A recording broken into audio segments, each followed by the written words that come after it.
사도신경으로 신앙 고백하심으로 새벽기도회 시작하겠습니다. 전능하사 천지를 만드신 하나님 아버지를 내가 믿사오며 그 외아들 우리 주 예수 그리스도를 믿사오니 이는 성령으로 잉태하사 동정녀 마리아에게 나시고 본디오 빌라도에게 고난을 받으사 십자가에 못 박혀 죽으시고 장사한 지 사흘 만에 죽은 자 가운데서 다시 살아나시며 하늘에 오르사 전능하신 하나님 우편에 앉아 계시다가 저리로서 산 자와 죽은 자를 심판으로 오시리라. 성령을 믿사오며 거룩한 공예와 성도가 서로 교통하는 것과 죄를 사하여 주시는 것과 몸이 다시 사는 것과 영원히 사는 것을 믿사옵나이다. 아멘. 435장 찬송하겠습니다.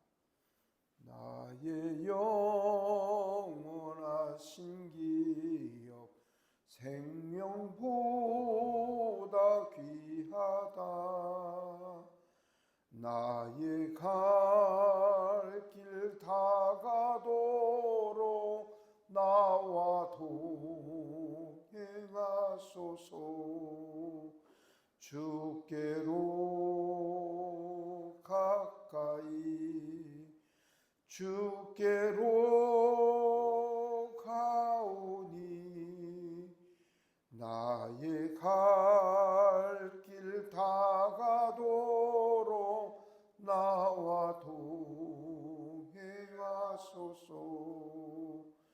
세상 부귀 안일함과 모든 영예 버리고 험한 길을 가는 동안 나와 동행하소서. 주께로 가까이 주께로 가오니 나의 갈 길 다가도록 나와 동행하소서. 어두운 골짝 지나가며 험한 바다 건너서 천국 문에 이르도록 나와 동행하소서. 주께로 가까이 주께로 가오니 나의 갈 길 다가도록 나와 동행하소서.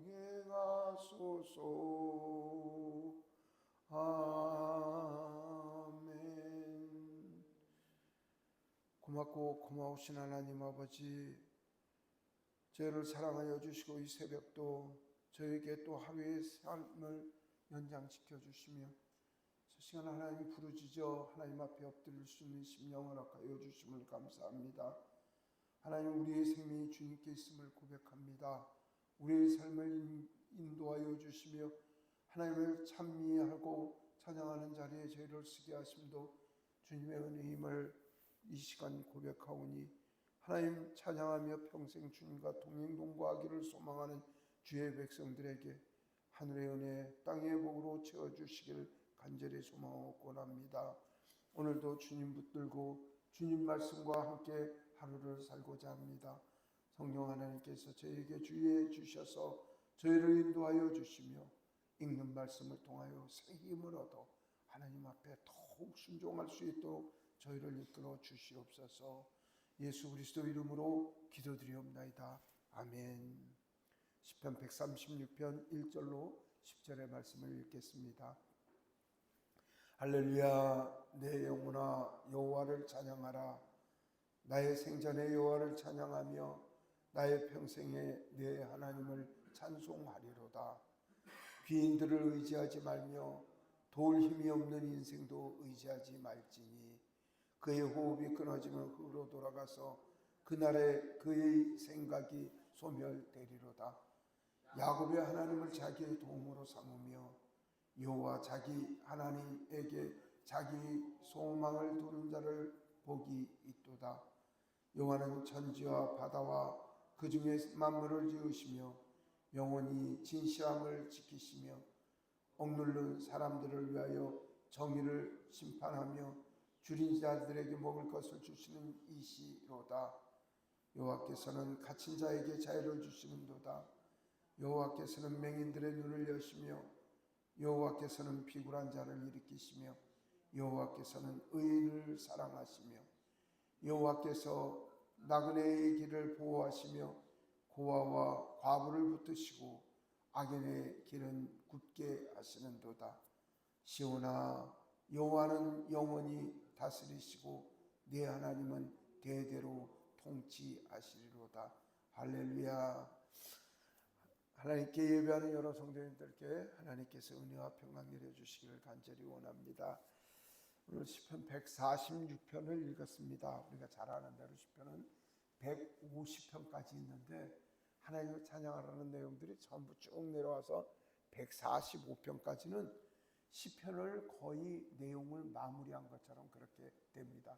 오늘 읽은 146편부터 마지막 150편까지는 이제 5편이 남았는데 이 5편에서는 시편을 전체를 마무리 짓는 결론이라고 이야기를 할 수가 있습니다. 그래서 시편 146편 이후에 5편의 찬양시에서는 하나님의 성품, 하나님은 어떤 분이시다. 오늘 말씀에도 여호와는 이런 분이시고 여호와는 이런 분이시고 여호와는 이런 분이시고 여호와는 이런 식으로 해서 하나님의 성품을 찬양하면서 하나님이 행하신 일을 세상에 널리 알리고 하나님의 은혜와 종을 찬양하는 시가 오늘 우리가 읽은 146편입니다. 그래서 146편은 우리가 소리내지 않고 눈으로 읽었을 때하고 소리를 내서 읽을 때하고 완연히 차이가 있습니다. 눈으로 읽을 때는 아 그렇구나 그러는데 소리를 내서 읽을 때는요 마치 가락을 일으키면서 하나님을 높이 찬양하는 시와 같습니다. 그래서 여러 차례 말씀을 올렸지만 시편의 시는 눈으로 보는 게 아니라 입으로 읊조리라고 하는 것은 바로 그것이고 읊조릴 때 비로소 시편의 능력이 나타나서 하나님을 찬양하고 찬미하는 그 우리의 심령이 이 반영을 하는 그런 말씀이 됩니다. 그러므로 여러 차례 말씀을 올립니다마는 새벽기도 올라와서 기도를 하다 보면 아 기도는 조금 더 하고 싶은데 말문이 막힌다. 그러면 시편을 꺼내서 시편을 소리내서 읽으시는 거예요. 다윗이 시면 다윗의 시가, 아굴의 시면 아굴의 시가 여러분들의 입술을 통해서 하나님 앞에 다시 나의 기도가 돼서 하나님께 올려드리게 되는 것입니다. 그래서 이제 우리 교회는 시편을 너무 좋아하는 교회라서 시편을 찬양을 하고 있지만 여러분들도 개인 영성 관리를 위하여 그저 어디 여행을 가셔서 예배, 새벽 예배를 못하거나 그런데 하나님 앞에 참여하고 나가고 싶으면 소리내서 찬송을 못 부르겠다 그러면 시편을 열어놓고 그걸 작은 소리로 읊조리면서 읽는 거예요. 그게 이제 하나님을 찬양하고 찬미하는 시간이 될 것입니다.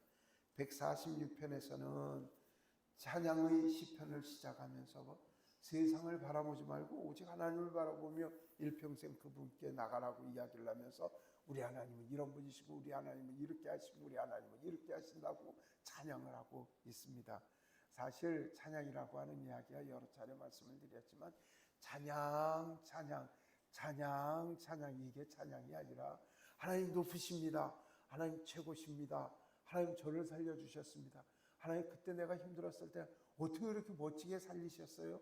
이렇게 얘기를 하는 게 찬양이죠. 늘 이야기하는 이야기지만 엄마 보고 엄마 감사, 엄마 찬양 이게 아니라 우리 엄마 예뻐요. 우리 엄마 정말 고마워요.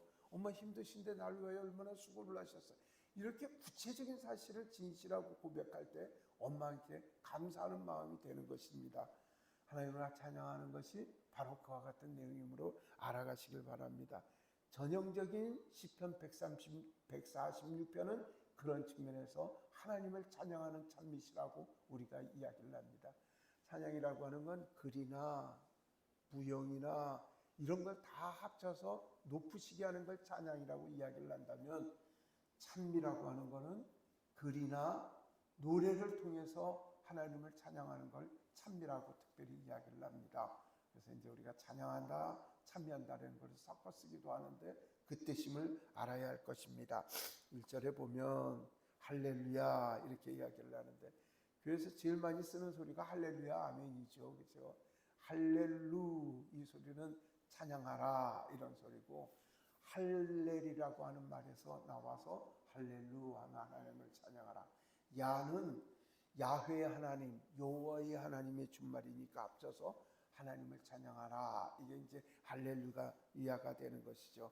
그래서 시편 116편부터 150편까지는 할렐루야로 시작을 하는 찬미의 시기 때문에 우리가 146편에서부터 150편까지 이 시를 할렐루야 시 아니면 찬양시 그렇게 이야기를 합니다.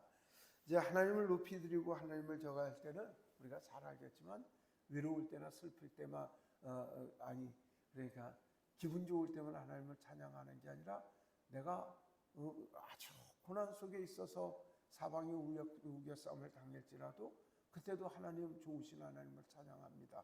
그러니까 우리 시편에서 고난을 받은 고난의 영성가들인 우리 다윗도 그랬고요, 욥도 그랬고요. 고난 가운데서 자신이 알지 못하는 고난 가운데 있지만 그럴지라도 나는 하나님을 찬양한다고 정말 하나님께 매달리는 그 순수한 영성들을 보이거든요.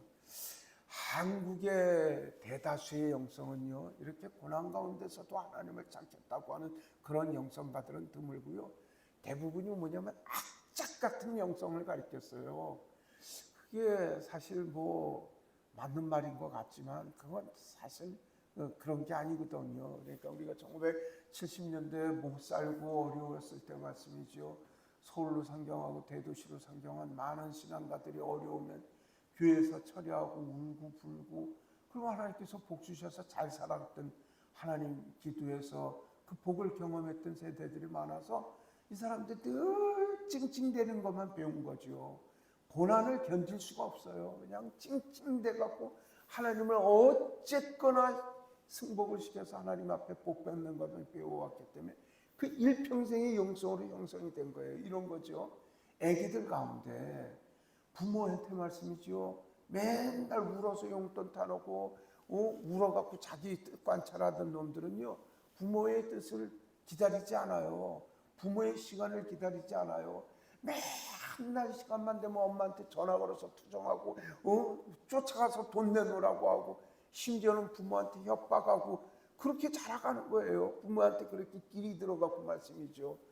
하나님은 좋으신 분이세요. 우리가 달라고 하면 좋은 걸 주시는 하나님이신데 그 어려운 가운데서 참으면서도 인생이 변화되고 하나님의 때 하나님의 시간을 기다려야 되는데 그걸 기다리지 못하고 맨날 울고 풀고 소리질러 하고 이건 한국에 없는 땡깡기도라는 것까지 나와요.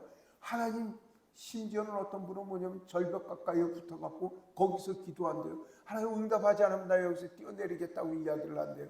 그러면 하나님께서 응답해 주신다는 거죠.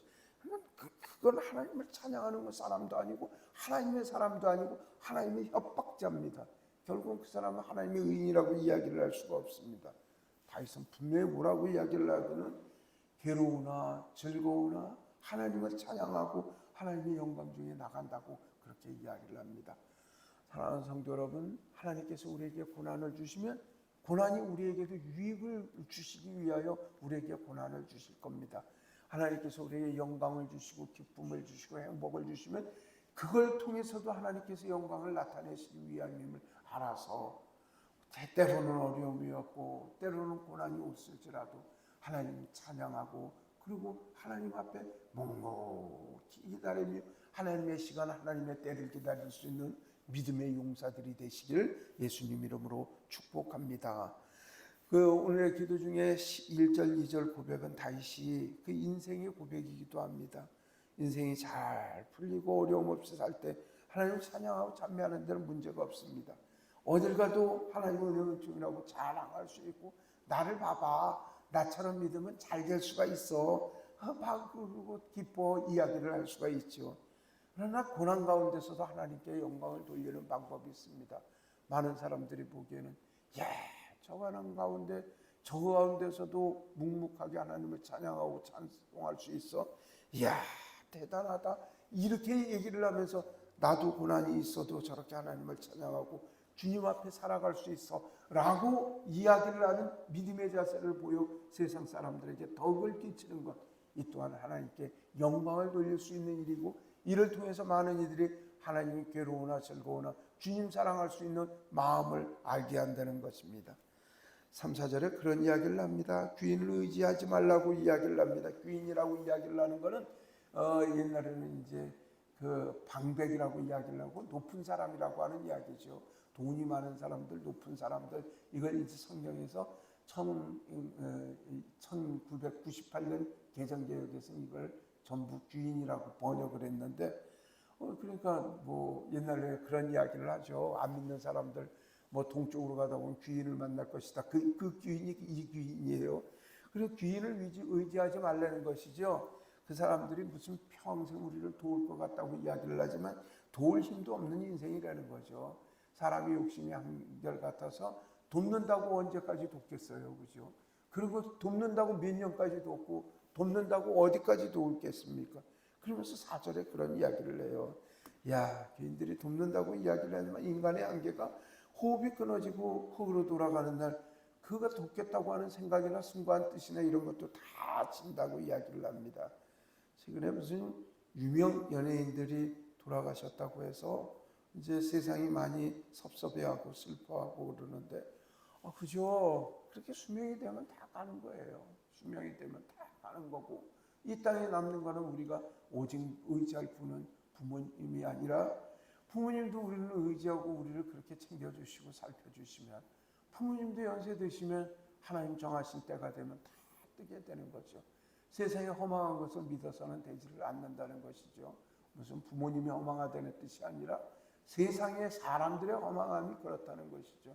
우리가 믿고 의지하는 선생님들이 그렇고요, 그다음 우리가 좋아하는 사람들이 그렇다는 것이죠. 다 그렇게 넘어가게 되는 것입니다. 성경에는요, 본인 스스로가 위대한 사람이라고 생각했던 사람들이 너무너무 많습니다. 하나님이 대적했던 사람들이 대부분 그렇죠. 바로를 생각해 보십시오. 저는요, 절대로 죽지 않는다고 이야기해서 태양의 신이라고 얘기한 사람들, 바로라는 뜻이 그런 뜻이거든요.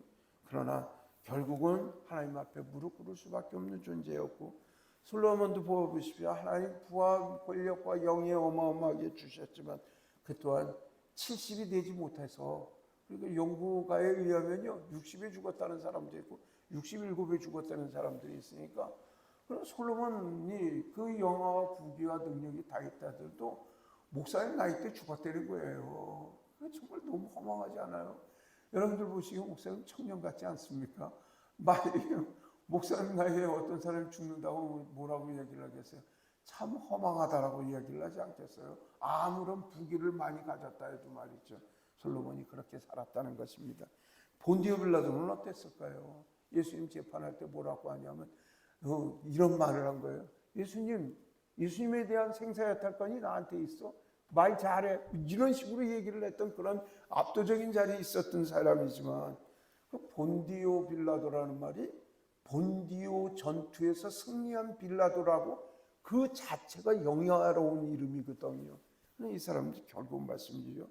예수님 재판하고 끝나고 나서 유대 총독에서 쫓겨나서 결국은 자살했다고 그렇게 문헌들에 나타나고, 얼마나 정말 허망한 인생을 살았는가를 우리가 알 수가 있습니다. 우리가 잘 아는 내용이지만 성경은 그렇게 이야기를 합니다. 눈 감으면 끝이다라고 이야기를 하고, 그 생명의 여탈권은 분명히 하나님께서 있으니 너희들은 주인과 반백 믿을 만한 사람이나 사람을 믿지 말라고 이야기를 합니다. 그러므로 여러분들 오직 찬송하실 분은 하나님을 뿐이고 하나님만 의지할 일입니다. 그래서 5절에 뭐라고 이야기를 하냐면 말이죠.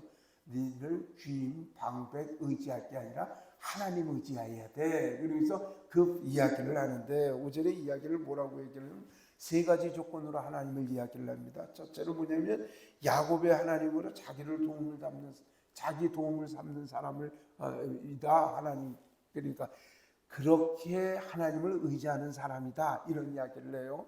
야곱의 하나님이라고 하는 것은 약속하신 바를 반드시 지켜주셨던 하나님, 그러니까 그 하나님을 의지하라는 거죠. 내가 어려운 가운데 있어요. 하나님 내게 복 주신다고 했어요. 그 하나님 믿으라는 거죠. 내가 지금 고통 가운데 있어요. 질병 가운데 있어요. 사업이 망했어요. 어려워요. 사업을 시작하는데 이게 제대로 될까 걱정이 돼요. 이때 하나님 의지하라는 거죠. 지금 우리 교회 우리 하태현 집사님하고 또 우리 김혜정 선생님하고 이제 사업을 시작을 하고, 그다음에 우리 고정철 선생님 사업이 시작이 되는데 목사님 주야로 기도를 하죠. 하나님 성업하게 하여 주시옵소서, 번창하게 하여 주시옵소서. 하나님께서 우리 교회에 복을 주신 대로 그치 시작하는 사람들마다 복을 주시고 넘어진 사람마다 회복시켜 주시는 복을 달라고 이야기를 하는데, 이분들도 목사님과 같이 기도해야 할 것입니다.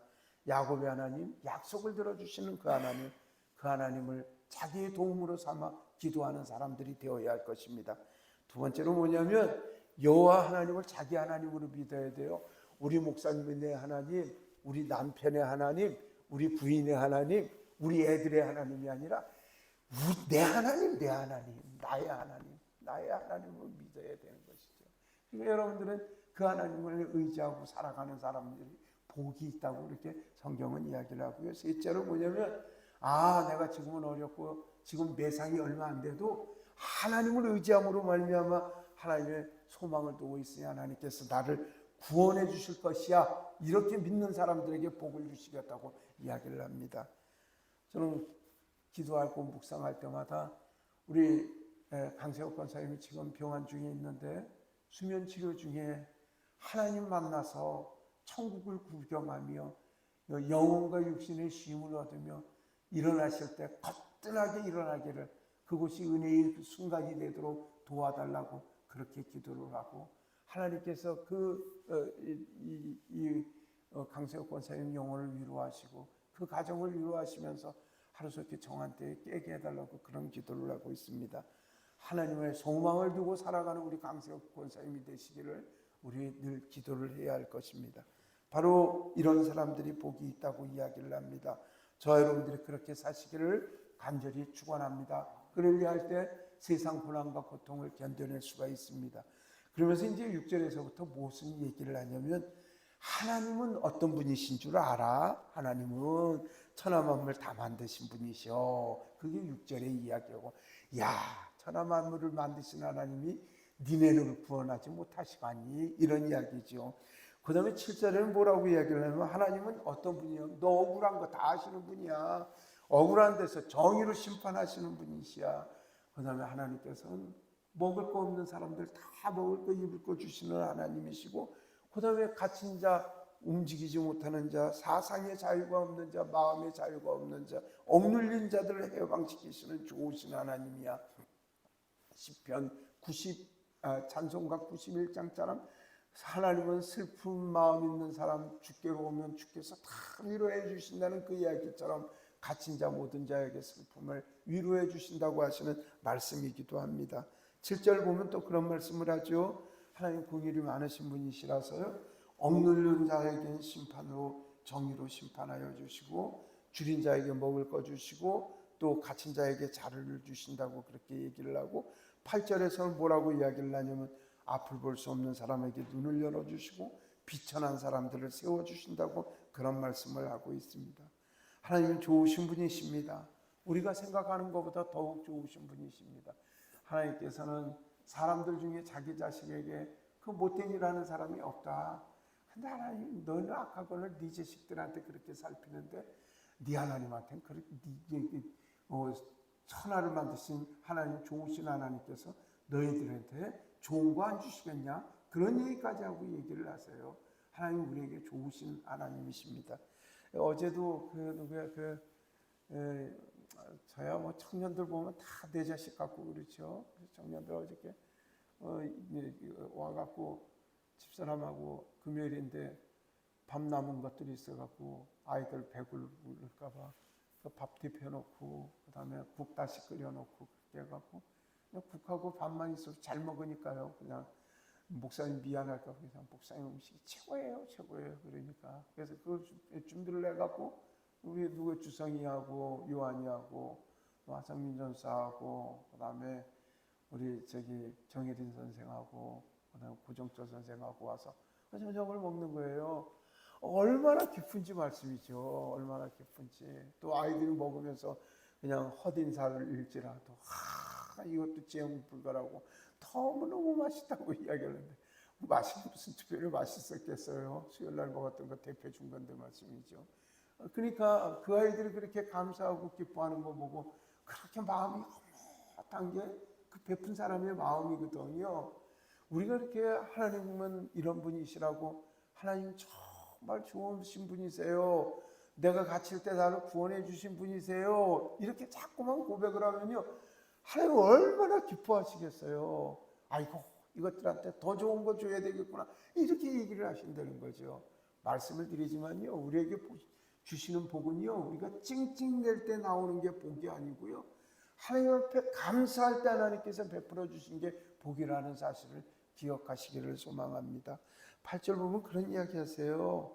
하나님께서는 눈먼 자를 열게 해주시고, 그 다음에 비굴한 자라고 하는 것은 이 고난 가운데 고통당하면서 권력에 대항할 수 없는 사람들을 비굴한 자라고 이야기를 해요. 그 사람들을 일깨시며 여호와께서 의인들을 사랑하신다고 이야기를 하는데, 여기서 의인이라는 건 지가 의인이라고 이야기를 하는 의인이 아니고 하나님의 뜻을 따라 살아가는 사람들을 의인이라고 이야기를 하죠. 그리고 나그네 되었을 때 오갈 것 없고 누구 보호받을 수 없는 나그네를 보호하여 주시며 고아와 과부를 붙드시며 악인의 길은 하나님께서 반드시 보복하신다고 그렇게 이야기를 합니다. 그러니까 우리 하나님께서는 악인들은 가는 길마다 가시와 또 덩굴을 내셔서 가는 길마다 걸려 넘어지게 하고 함정을 넣어서 빠뜨리시기도 하고 골탕을 먹이시기도 하는 하나님이심을 믿으시기를 원하십니다. 10절에 그렇게 얘기를 합니다. 시온아, 이렇게 이야기를 하는데, 여기서 시온이라고 이야기를 하는 건요, 그 이스라엘 백성들을 시온이라고 이야기를 하고, 원래 예루살렘에 있는 작은 언덕을 시온 언덕이라고 해서 시온이라고 하는데, 나중에 그게 확장이 되니까 말씀이죠, 예루살렘에 있는 모든 성을 이야기를 하고 나중에 점점 확장이 돼서요, 신학시대의 우리 시대의 해석은 하나님을 하나님이라고 찬양하고 찬미하는 사람들을 시온이라고 부르는 거로 이해를 하셔야 할 것입니다. 그러니까 저와 여러분들을 부르시는 거예요. 경수야, 이렇게 부르시는 게 시온아, 이렇게 부르시는 거죠. 여호와는 영원히 다스리시고 네 하나님은 대대로 통치하신다고 이야기를 합니다. 사랑의 하나님, 좋으신 하나님은 이러하신 하나님이십니다. 사랑하는 성도 여러분, 오늘 하루도 주님과 동행하시기를 소망합니다. 여러분들에게 좋은 것 주시는 하나님, 다시 말씀을 드리지만 찡찡대고 하나님을 속상하게 불평하고 불만하고 하는 것보다 여러분들이 복 빨리 받는 방법은요, 하나님 감사합니다, 하루 종일 하나님 감사합니다, 하나님 감사합니다를 합창을 하십시오. 분명히 여러분들의 삶이 달라지고 생활이 달라지고 주머니가 달라지고 여러분들의 표정이 달라질 일들이 하루속히 벌어질 줄로 믿습니다. 저는 오늘 하루도 아침에 4시에 알람이 일어나자 벌떡 일어나서 하나님 감사합니다 이러고 일어났다는 거죠. 그걸 저는 50년 넘게를 그렇게 해왔고요, 앞으로 숨질 때까지 그런 일을 할 겁니다. 저녁에 잠잘 때도 하나님 감사합니다 감사 기도를 하면서, 잠을 뒤척이다 잠을 안 뒤척이다 다시 뒤척여서 깨면 다시 잠들 순간까지 하나님 감사합니다를 얼마나 부르짖다가 가는지 모릅니다. 그렇게 사시기를 소망합니다. 하나님께서는 감사하시는 이들에게 큰 복을 주시는 좋으신 분이심을 기억하시길 소망합니다. 오늘도 감사하는 하루 되길 원합니다. 기도합니다. 사랑의 하나님, 저의 하루를 허락하여 주시고 하나님 감사할 수 있는 하루를 허락하여 주심을 감사합니다. 하나님 찬양하는 저희들이 되게 하시고 우리 하나님 좋으신 하나님이심을 세상에 널리 찬양하고 전하는 저희들이 될 수 있도록 도와주시옵소서. 하나님, 토교를 지키시고